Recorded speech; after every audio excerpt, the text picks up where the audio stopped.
गुप्त जंगल का रहस्य। प्रस्तावना। राजस्थान के रेगिस्तानी इलाके के बीच बसा एक छोटा सा गांव था, एकलखोरी। यह गांव बहुत साधारण सा दिखता था, लेकिन इसके चारों ओर फैला हुआ जंगल असाधारण था।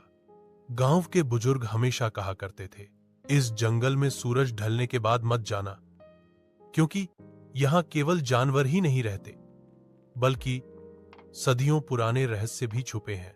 गांव के बच्चे जब भी जंगल के किनारे खेलते, तो अक्सर उन्हें भीतर से अजीब आवाजें सुनाई देती, कभी हंसी की, कभी किसी रोने की। लेकिन जिज्ञासु बालक लालचंद हमेशा इन बातों को गंभीरता से लेता और सोचता कि आखिर जंगल में छिपा क्या है। लालचंद का सबसे अच्छा दोस्त था सूरज, जो थोड़ा शांत स्वभाव का था और हर बात में सोच समझकर कदम उठाता था। दोनों के साथ एक और साथी थी, चंदा, गांव की सबसे बहादुर लड़की। उसे जानवरों से बेहद लगाव था और वह जंगल की सीमा पर जाकर घायल पक्षियों की मदद करती थी। तीनों की दोस्ती बचपन से गहरी थी, लेकिन उन्हें अंदाजा नहीं था कि आने वाले समय में वही दोस्ती उन्हें एक ऐसे रहस्य में ले जाएगी जो उनकी जिंदगी बदल देगा। एक दिन गांव में अचानक हलचल मच गई। आधी रात को गांव के कई मवेशी रहस्यमय तरीके से गायब हो गए। कुएं के पास पेड़ों की छाल पर अजीब सी आकृतियां उभर आईं, और सबसे डरावना, गांव वालों ने सुना कि रात के समय जंगल से किसी औरत की चीख जैसी आवाज आती है। गांव के बुजुर्ग इकट्ठा होकर बोले, ये जंगल का श्राप है। सदियों पहले एक साधु ने इस जंगल को शाप दिया था। उसकी आत्मा अब भी भटक रही है। लालचंद ने धीरे से सूरज और चंदा से कहा, ये सब बातें हमें डराने के लिए हैं। असली सच तो जंगल के अंदर ही मिलेगा, हमें वहां जाना ही होगा। सूरज ने घबराकर जवाब दिया, पागल हो गया है क्या? अगर सचमुच कुछ हुआ तो? लेकिन चंदा ने मुस्कुराते हुए कहा, मैं लालचंद के साथ हूं। डरना तो सबको आता है, लेकिन सच्चाई को सामने लाना हमारी जिम्मेदारी है। दूसरा अध्याय। जंगल की ओर सफर। अगली रात तीनों दोस्तों ने तय किया कि वे सच का पता लगाने निकलेंगे। लालचंद ने टॉर्च और एक लाठी उठाई, सूरज ने पानी और सूखी रोटियां रखी।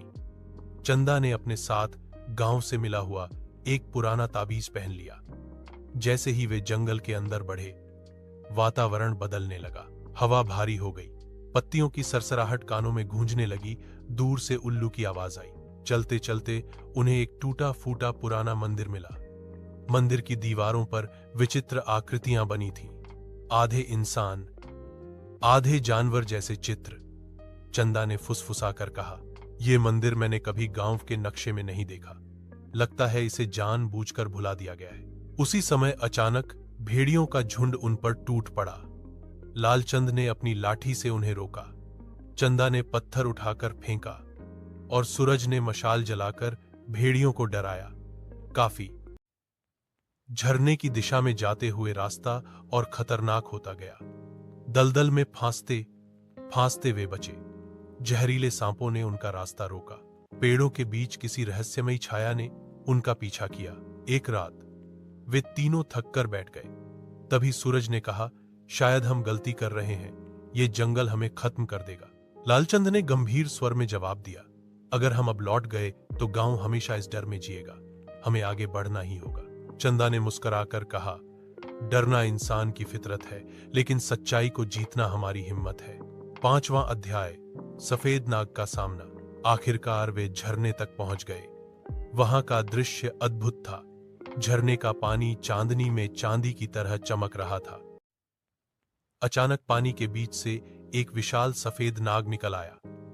नाग ने गहरी आवाज में कहा, मनुष्य, तुमने मेरी शांति भंग की है। बताओ, यहां क्यों आए हो?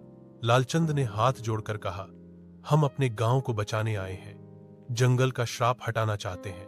नाग ने कहा, श्राप तभी टूटेगा जब तुम अपनी निष्ठा और साहस साबित करोगे। उसने 3 परीक्षाएं रखी। 1. लालचंद को अपने सबसे बड़े डर का सामना करना पड़ा, अंधेरे में अकेला होना। उसने हिम्मत नहीं हारी। 2. सूरज को एक जटिल पहेली हल करनी पड़ी, जंगल का दिल क्या है? उसने उत्तर दिया, प्रकृति और जीवन। 3. चंदा को घायल जानवरों की मदद करनी पड़ी, उसने अपनी दया और साहस दिखाया। नाग प्रसन्न हो गया और बोला, तुम तीनों ने सच्चाई, साहस और करुणा दिखाई है। अब यह जंगल श्राप से मुक्त होगा। छठा अध्याय, श्राप का अंत और नया रहस्य। जैसे ही नाग ने आशीर्वाद दिया, जंगल में गूंजती अजीब आवाजें थम गईं। गांव के लोग चैन की नींद सोने लगे। मवेशी लौट आए। मंदिर की दीवारें चमकने लगीं। गांव वाले तीनों को नायक मानने लगे। लेकिन कहानी यहीं खत्म नहीं हुई। मंदिर की दीवार पर अचानक एक नया चिन्ह उभर आया। जब समय पूरा होगा, नया रहस्य जागेगा। तीनों दोस्तों ने एक दूसरे की ओर देखा और समझ गए कि यह सिर्फ शुरुआत।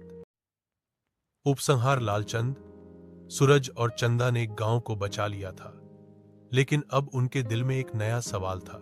क्या जंगल सचमुच शांत हो गया है, या यह तो आने वाले बड़े तूफान से पहले की खामोशी है? कहानी यहीं खत्म होती है, लेकिन रहस्य अब भी जिंदा है। Please like and subscribe.